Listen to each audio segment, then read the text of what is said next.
आतुर है। इस गांव के लोगों ने जिस तरह से इस कार्यक्रम का ऑर्गेनाइज किया है, आज के भागसागर शहीद भागित मलजी मीणा, मैं चाहूंगा तमाम लोग तस्वीर रखिए, विराजमान हो जाइए। आज का ये जो कार्यक्रम है बहुत ही अनोखा, यादगार, शानदार, जानदार होने वाला है।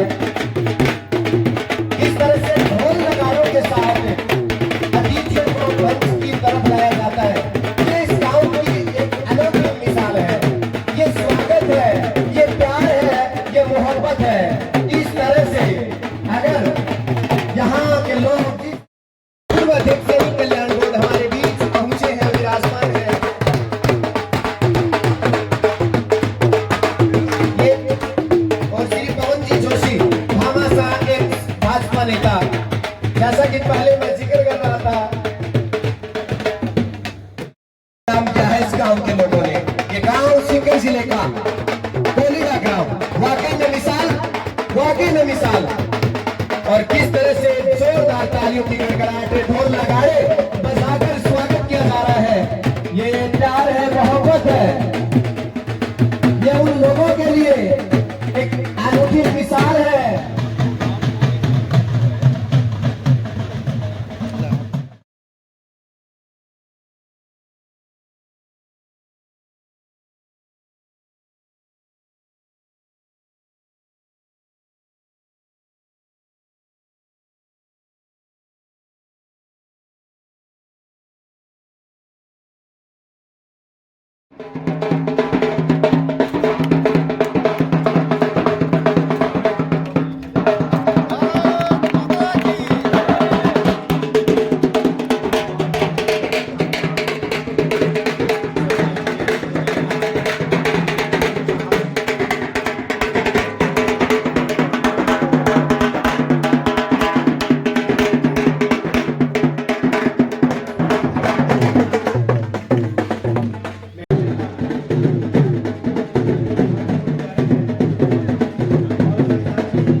खड़े हैं, मेरी उनसे गुजारिश है, ये शहीदों का, ये शहीद भागीरथ मीणा जी जिनका मूर्ति अनावरण कार्यक्रम है, आपके दिल में प्यार है, आप इतनी दूर से चल के आए, तो प्लीज वेलकम।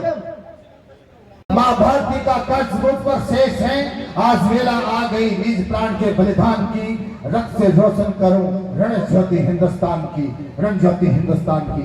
रक्त से रोशन करने वाले रण ज्योति हिंदुस्तान के अमर शहीद शौर्य चक्र विजेता भागीरथ जी मीणा के सबूत देश प्रज्वलित करके अमर ज्ञान ज्योति प्रज्वलित। शहीद वीरांगना श्रीमती शिलगारी देवी, अमर शहीद केशव देव जी मीर की वीरांगना यहाँ उपस्थित है, तो मैं निवेदन चाहूंगा आप भी मंच पे पधारें।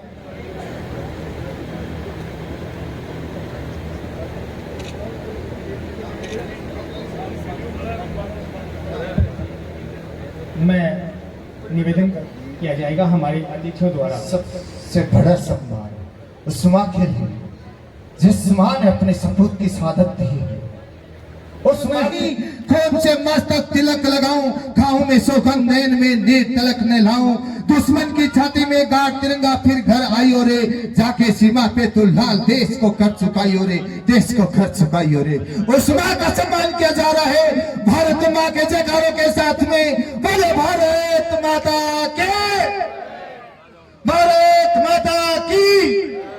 श्रीमती तारा देवी शहीद की पुत्र वधु तारा देवी, श्रीमती भगवती देवी शहीद की छोटी बहन, श्री रविंद्र कुमार मीणा शहीद के पोत्र, राहुल मीणा शहीद के पोत्र, गौरव मीणा शहीद के पोत्र, सुश्री नेहा कुमारी शहीद की पोत्री, सुश्री तमन्ना कुमारी शहीद की पोत्री।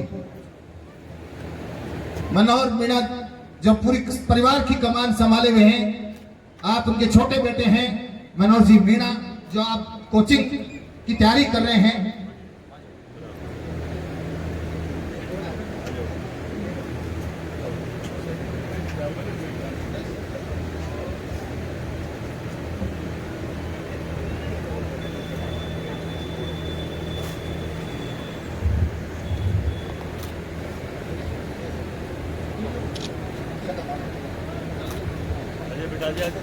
अमर शहीद भागीरथ जी मीर जो 5 फरवरी 1959 को छोटू राम जी के घर श्रीमती सुंदर देवी की कोख से जिनका जन्म हुआ, और 1976 को श्रीमती सावित्री देवी के साथ में विवाह बंधन में बंध गई, और मात्र 1 साल के बाद में 27 जनवरी 1977 को प्रथम प्रयास में ही सेना भर्ती की जो रैली झुंझुनू में हुई थी, उसमें आप सेना में भर्ती हुए। भारतीय सेना के 10 पैरा स्पेशल फोर्स रेजिमेंट में आप भर्ती हुए। आपका विवाह मात्र 17 वर्ष में हो गया था, और 18 वर्ष की उम्र में आप देश की सेना में, भारतीय सेना में आप भर्ती हो गए।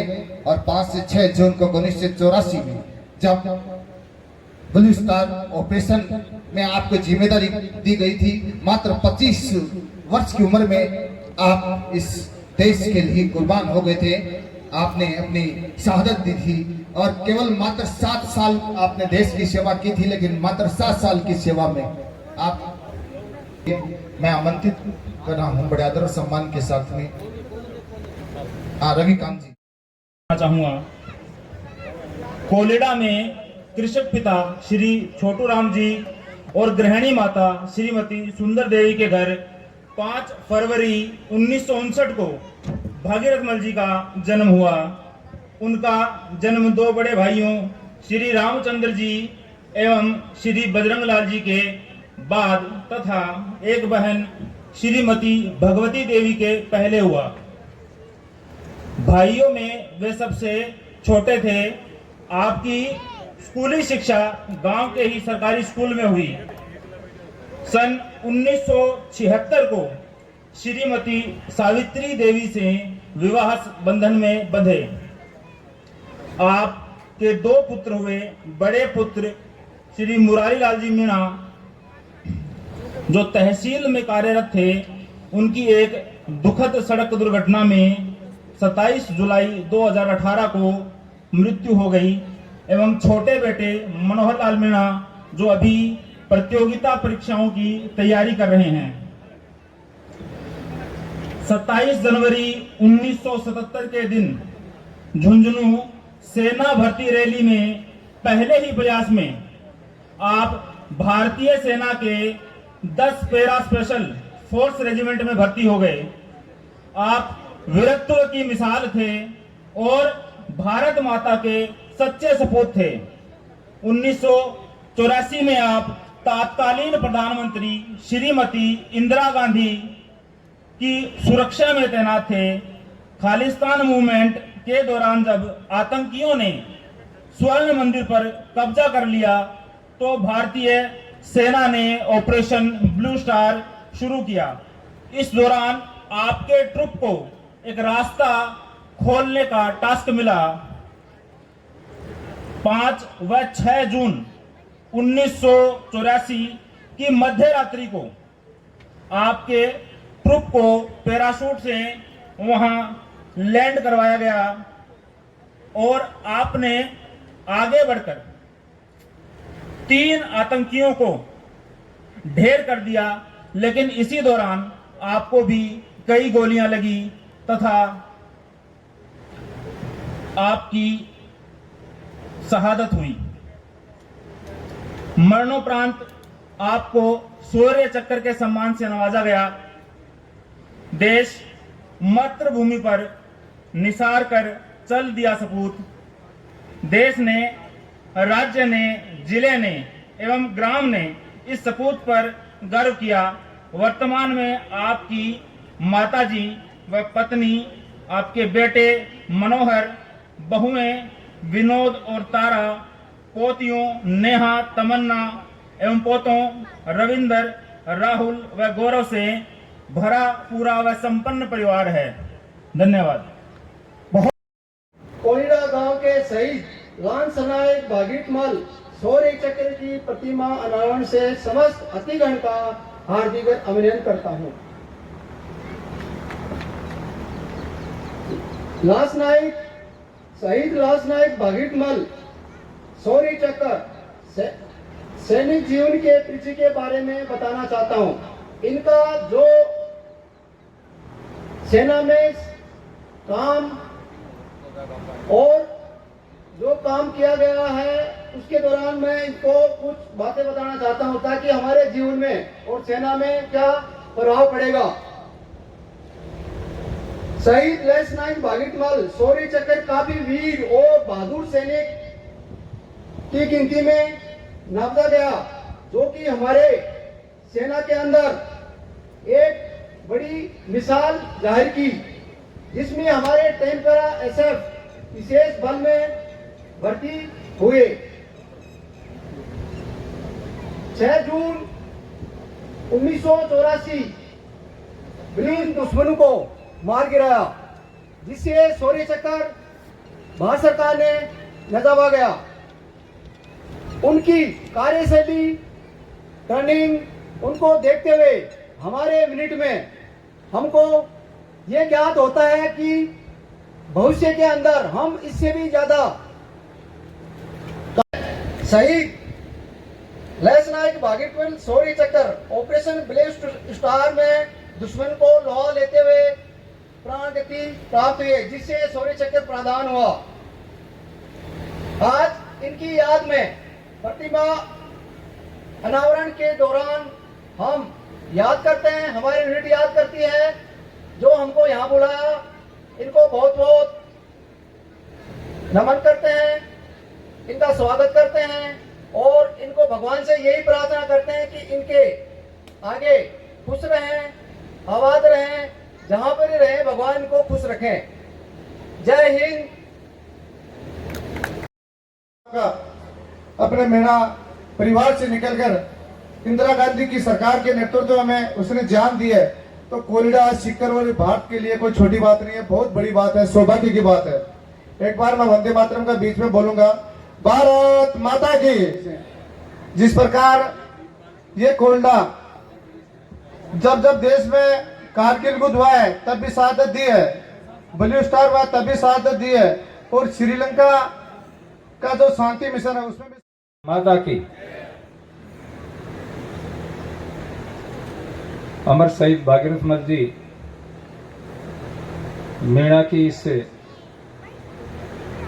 मूर्ति के अनावरण के अवसर पर मैं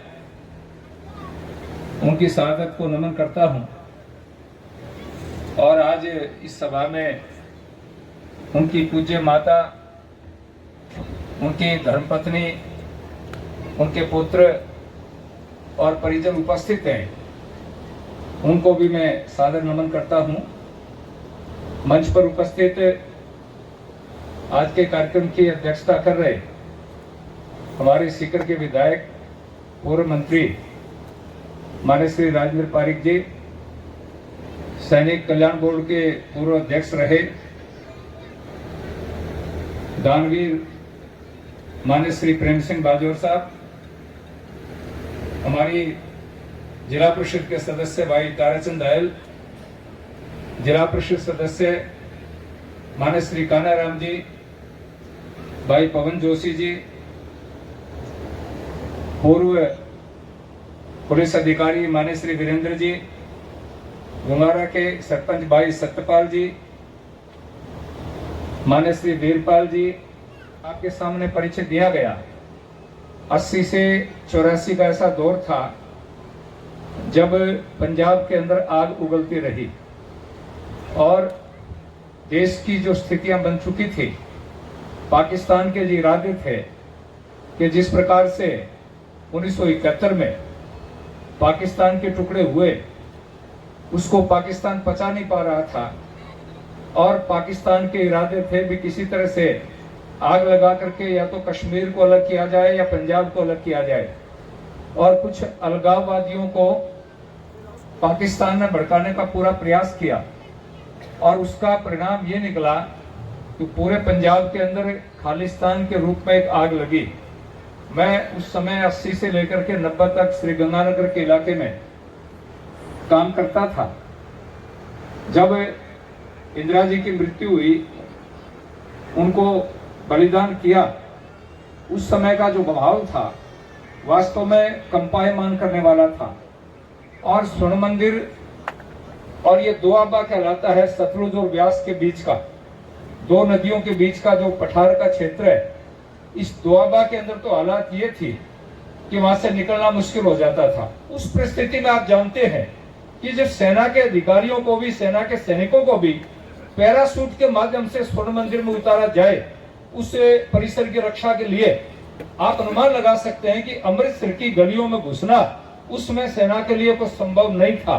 इसलिए उनको वहां पर पैराशूट के माध्यम से उस टुकड़ी को उतारा गया और जो ही टुकड़ी उतरी, उतरते ही उन्होंने अपना काम प्रारंभ किया और उसके ऊपर अटैक प्रारंभ हो गए।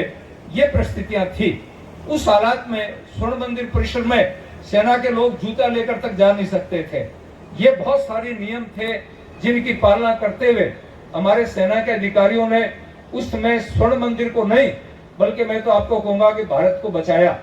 और उस देश को बचाने में अगर किसी साथी का योगदान रहा तो इस कोलाड़ा की पावन धरती के ऊपर जन्म लेने वाले भाई भागीरथ जी का रहा।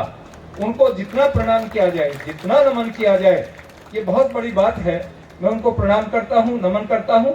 और हम सबको देशभक्ति की सीख लेनी चाहिए, शिक्षा लेनी चाहिए कि किन परिस्थितियों के अंदर operation blue star, operation black thunder, ये तरह तरह के ऑपरेशन इंदिरा गांधी जी उसमें जो देश की प्रधानमंत्री थी उन्होंने की, और ये नहीं करती तो उसमें देश बच नहीं सकता था।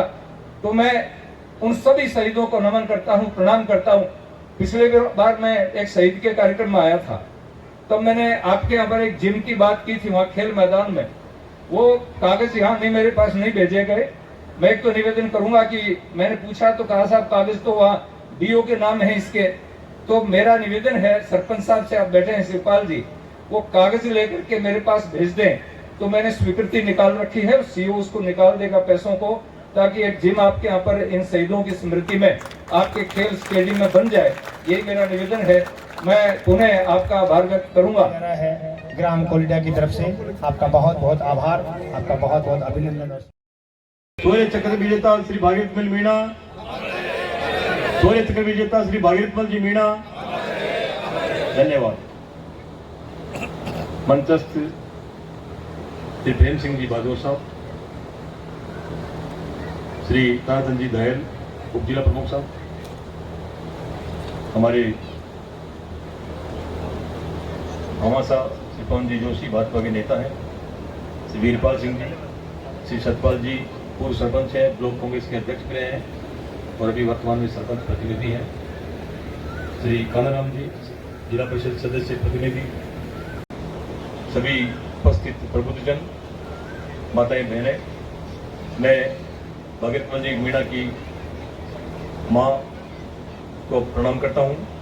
ऐसे वीर सपूत को उन्होंने जन्म दिया।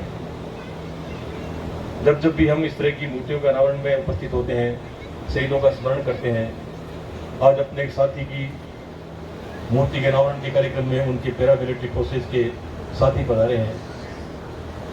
इनके अंदर की उस पीड़ा को हम यदि समझें, हमारे लिए तो एक उत्सव के रूप में हो गया, क्योंकि हम शहीद की मूर्ति का अनावरण करने जा रहे हैं। मन से भी कहा गया, जब कहीं भी जाते हैं तो ये नारा भी लगता है, शहीदों की चिताओं पर लगेंगे हर वर्ष मेले, बदन पे मिटने वालों का यही बाकी निशान का। लेकिन उन शहीदों की चिताओं पे जो मेले लगते हैं, उन मेलों की जो पीड़ा उसकी पत्नी को, उसके बच्चों को, उसकी माँ को कभी कोई पूछे, उनके दिल के अंदर कोई झांक करके इस बात को महसूस करे कि उनमें क्या बीतती है। शहीद दूसरे के आंगन में अच्छा लगता है, शहीद अपने परिवार में किसी को अच्छा नहीं लगता। एक ऐसी पीड़ादायक त्रासदी से गुजरना 1984 में स्वामी जी ने काफी विस्तार से आपको बताया ब्लू स्टार ऑपरेशन के बारे में। ये मेरे साथ ही पीछे बैठे हुए पैरामिलिट्री फोर्सेज के, इनके परिजनों को पूछो, इनको खुद को पूछो, किन हालात से इनको गुजरना पड़ता है।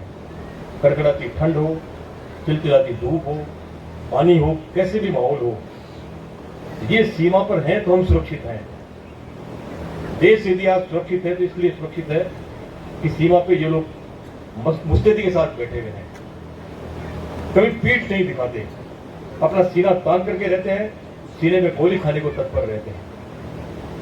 ऐसे जाबाज सिपाही को हम स्मरण कर रहे हैं।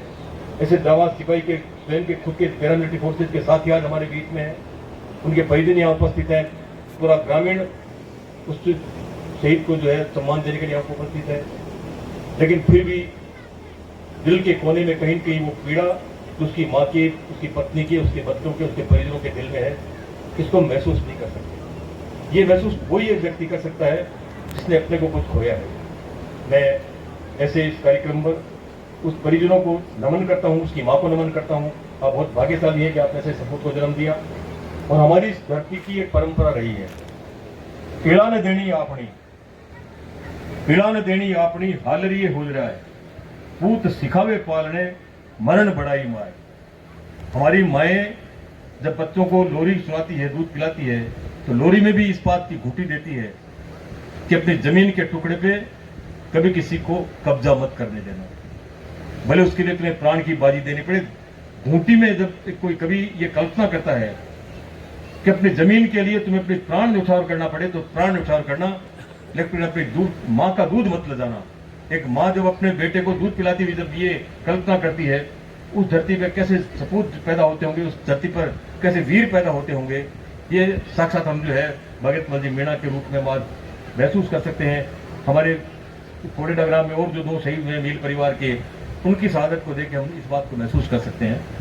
मैं पुनः आज की इस आयोजनकर्ताओं को अपनी ओर से शुभकामनाएं देता हूं और खासतौर से मैं प्रेम सिंह जी बहादुर को भी अपनी ओर से धन्यवाद ज्ञापित करूंगा कि उन्होंने शौर्य चक्र विजेता भागीरथ जी मीणा की मूर्ति आपने प्रदान की। और श्री पवन जी जोशी को भी मैं धन्यवाद देता हूं कि उन्होंने भी उस पर जो है अपना कुछ दान दे करके उस मूर्ति के ऊपर जो कुछ भी आपने लगाया है, आप ही बधाई के पात्र हैं। उन्हें जो उपस्थित यहाँ पे हुए हैं उन्हें सभी को बधाई देता हूँ और गांव वाले जो उपस्थित हैं उन्हें बधाई देता हूँ और उनके परिजनों को प्रणाम करता हूँ। बहुत बहुत शुभकामनाएं, धन्यवाद, जय हिंद।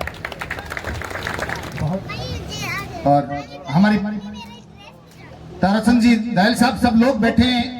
जिस प्रकार से पूरे राजस्थान में प्रेम सिंह जी का एक जुनून और जज्बा है शहीदों के प्रति, उनकी प्रतिमा को लगाना, उनकी प्रतिमाओं के लिए उसी प्रकार से इसी गांव के एक बेटी मुस्कान शौर्य चक्र से नवाजा गया।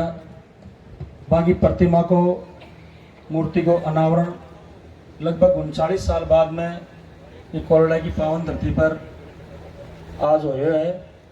तो सबसे पहले मैं शहीद भागीरथ मल जी को नमन करते हुए इनके इस मूर्ति अनावरण के कार्यक्रम में हमारे बीच में आज के इस कार्यक्रम की अध्यक्षता कर रहे हैं सीकर विधायक राजेंद्र जी पारिक साहब, आज के मुख्य अतिथि पूर्व मंत्री प्रेम सिंह जी बाजोर साहब, उप जिला प्रमुख दाहिल साहब, सांसद महोदय, जिला परिषद कानाराम जी, मंच की पवन जी जोशी, मीणा साहब, सेना के अधिकारी, आसपास के गांव से आए हुए युवा साथियों, माताएं बहनें और इस कोलिडा ग्राम पंचायत के तमाम मौजूद नागरिकगण, बहुत ही खुशी और हर्ष का विषय है कि जब किसी शहीद के लिए पूरे सेक्टर के लोग एकजुट होकर बिना किसी भेदभाव के और एक जाजम पर बैठते हैं और एक साथ बैठते हैं, तो केवल ये शहीद ही है जो ऐसे मंच पर सब लोगों को एक साथ बैठाने का काम करते हैं। मैं ज़्यादा कुछ नहीं बोलकर भागीरथ जी के बारे में पहले पूर्व वक्ताओं ने खूब सारी बातें इनके जीवन के बारे में बताई है।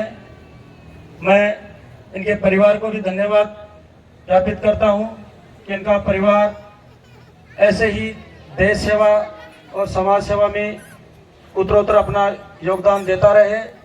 और कोलिडा वासियों के लिए सबसे विशेष बात यह है कि हमारे सभी घरों में भगवान की प्रतिमाएं हैं, मूर्ति हैं, छोटे बड़े मंदिर भी हैं, लेकिन आज मैं मानता हूं कि इससे बड़ा मंदिर कोलिडा ग्राम में आज हमारा सबका सौभाग्य है कि आज इनकी मूर्ति लगी है। तो आते जाते सारे लोग किसी भी शुभ कार्य के लिए यदि अपने अपने देवताओं को याद करते हैं तो शहीद भागीरथ मल को भी हाथ जोड़कर उनको नमन करते हुए याद करेंगे तो निश्चित तौर से वो कार्य सफल होगा।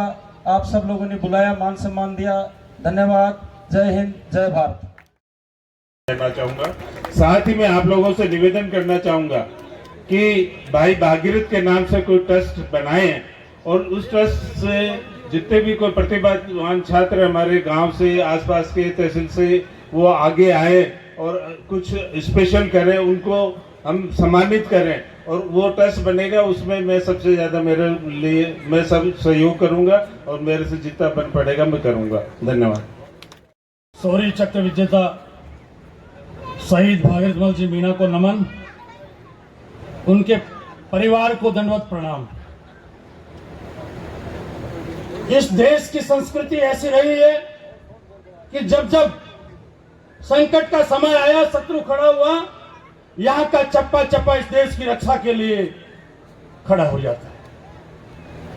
और सेना का जवान तो हमेशा इस बात को ध्यान में रखता है, जीवन पुष्प चढ़ा चरणों में, मांगे मातृभूमि से ये वर, तेरा वैभव अमर रहे मां, हम दिन चार रहे न रहे। इस भावना को एक सैनिक जीता है। आज का ये मूर्ति निर्माण का कार्यक्रम बहुत ही गरिमामय कार्यक्रम आपने रखा। ग्राम पंचायत कोलिडा के बहुत सारे मौजूद व्यक्ति और मातृशक्ति और यूथ ने मिलकर जिम्मा और जिम्मेदारी अपने हाथ में ली थी। निसंदेह मैं तमाम ग्राम पंचायत के साथियों को धन्यवाद देना चाहूँगा कि बहुत संख्या में आज के इस मूर्ति अनावरण कार्यक्रम में आप आए। समय की कुछ गरिमाएं भी हुआ करती है, समय भी आपका कुछ ज़्यादा हो गया, बोलने वाले कुछ वक्ता ज़्यादा हो गए, कुछ कार्यक्रम देरी से हुआ। लेकिन मैं ये कहना चाहूँगा कि कोलिडा हमारा वो गांव है जिस गांव को यह सौभाग्य मिला। इस गांव में तीन हमारे सैनिक शहीद हुए और निश्चित ही कोलिडा गांव को लोग फौजियों का अंचल भी मानते हैं, शिक्षा का भी अंचल है। इस गांव की बहुत पुरानी परंपराएं भी है। इस गांव में जब भी कोई ऐसे सामूहिक कार्यक्रम होते हैं या सामाजिक कार्यक्रम होते हैं या जब भी कोई सैनिकों का कार्यक्रम होता है, ग्राम पंचायत के सभी लोग एक मिलके एक संगठन बना के इस कार्यक्रमों को आप अंजाम दिया करते हैं। मैं माननीय प्रेम सिंह जी बाजोर साहब आपका ध्यान आकर्षित करना चाहूंगा और कहना चाहूंगा, इस ग्राम पंचायत में जब भी कोई खेल की प्रतियोगिता होते हैं तो निसंदेह हमारे शेखावाटी के अंचल में, वैसे तो ये गांव फुटबॉल का जनक गांव कहा जाता है।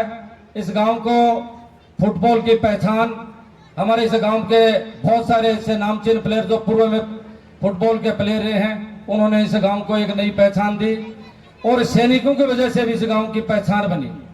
इसलिए बंधुओं, कोलिडा को सीकर ही नहीं अभी तो पूरा राजस्थान में सब लोग पहचानते हैं। आपके गांव की एक पहचान है, उस पहचान को जैसे एक छोटी सी बच्ची जो गाना गा रही थी, लता मंगेशकर का गाया गाना को उसने हूबहू वैसे ही उनकी सुरीली आवाज में आपने गाई, तो निसंदेह से गांव में बहुत कैलिबर है। मैं आपको भी बहुत धन्यवाद देना चाहूंगा कि आज के कार्यक्रम में जो आपने समा बाना, बहुत शानदार आपने वो प्रस्तुति दी। और साथ ही साथ मैं ये कहना चाहूंगा, तमाम लोगों ने जैसे कहा प्रेम सिंह जी बाजौर, मैं दोस्तों ये जरूर कहना चाहूंगा, बहुत सारे हमारे चाहे 71 का युद्ध हो, चाहे 62 का युद्ध हो, चाहे 65 का युद्ध हो, हमारे राजस्थान में बहुत सारे ऐसे हमारे वीर सपूत थे जिन्होंने इस देश के लिए शहादत दी थी। लेकिन शहादत देने के बाद हम उन लोगों को भूल से गए थे। कब वो इस देश के लिए उन्होंने अपने प्राणों की आहुति दी थी, लेकिन उन्हीं सुविधाओं को आगे बढ़ाते हुए प्रेम सिंह जी बाजौर के मन में एक इस बात का संकल्प आया और कहा भी करते हैं दोस्तों, बहुत सारे लोगों के पास धन हुआ करता है। हमारा शेखावाटी का अंचल, यहाँ का सेठ साहूकार, यहाँ का सभी लोग बहुत सारे धनाटे हैं और पैसे वाले हैं, लेकिन प्रेम सिंह जी बाजौर के मन में इस बात का जज्बा था। उस जज्बे को आपने आगे बढ़ाया और अपने व्यक्तिगत कोष से आपने 40 करोड़ के आसपास अब तक आपने राजस्थान में हमारे विभिन्न जिलों के विभिन्न हमारे जितने भी शहादत पाए हुए वो सैनिक, उनको याद करने के लिए आपने पूरे राजस्थान में एक रैली निकाली। उन लोगों के आपने सारे डाटा कलेक्ट किए, उनकी फोटो कलेक्ट की और फोटो कलेक्ट करने के बाद में आपके मन में इस बात का जज्बा आया कि कैसे उन सेना में रहे हमारे पैरामिलिट्री फोर्स के हमारे सेना नायक जितने भी शहीद हुए, उन शहीदों के परिवारों को नौकरी मिले और तमाम लोगों को आपने नौकरी दी। नौकरी के साथ ही साथ आपने व्यक्ति से घर घर जाके उन परिवारों को आपने सम्मान किया और सम्मान के बाद आपके मन में एक और जज्बा आया कि क्यों ने हमारे उन्हें नौजवानों को जो लोग भूल गए थे, कैसा उनका चेहरा था, कैसे उसके वीर कर्म थे, कैसे उन्होंने सेना पे शहादत देते थे। जैसे मीणा जी ने ऑपरेशन ब्लू स्टार पे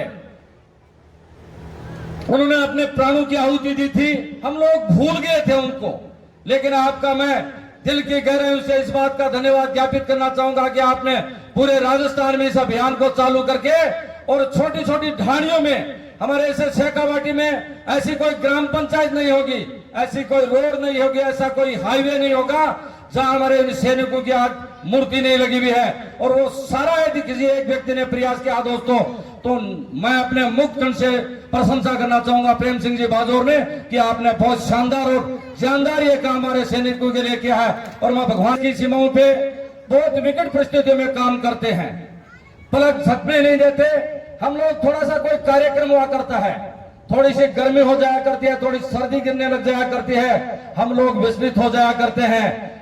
थोड़ी देर मंच पे यदि बैठना पड़ता है या मंच के सामने किसी को बैठना पड़ता है तो वो समय का इंतजार नहीं करता और धीरे धीरे चले जाया करते हैं। लेकिन हमारा सैनिक जैसे हमारे कमांडोज बैठे हैं, ये लगातार जिस समय से बैठे हैं, एक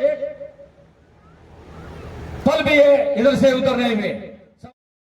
मैं जहां जाता हूं सब जगह हाथ जोड़ के प्रार्थना करता हूं कि शहीद जो है ये देवताओं के देवता है, इनसे बड़ा देवता कोई धरती पे नहीं है।